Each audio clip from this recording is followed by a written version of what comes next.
بسم اللہ الرحمن الرحیم۔ سورۃ البقرہ آیت نمبر 14 کا ترجمہ اور اس کی تفسیر دیکھیں گے۔ شارٹ مختصر سی تفسیر۔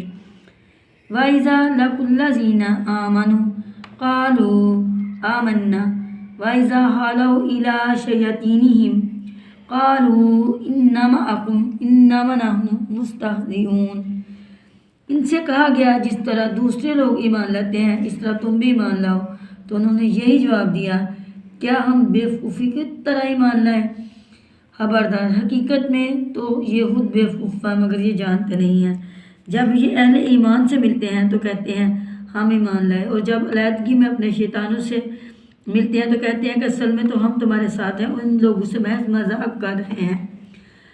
اللہ ان سے مذاق کر رہا ہے اور ان کی رسی دراز کیا جاتا ہے اور یہ اپنی سرکشی میں اندھوں کی طرح بھٹکتے چلے جاتے ہیں۔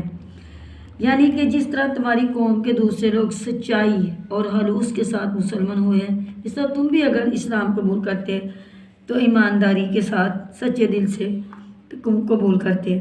وہ اپنے نزدیک ان لوگوں کو بیوقوف سمجھتے تھے جو سچائی کے ساتھ اسلام قبول کر کے اپنے آپ کو تکلیفوں اور مشقتوں اور خطرات میں مبتلا کر رہے تھے۔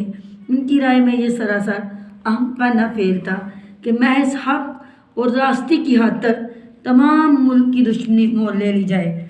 ان کے خیال میں عقل مند یہ تھی کہ آدمی حق اور باطل کی بحث میں نہ پڑے بلکہ ہر معاملے میں صرف اپنے مفاد کو دیکھے۔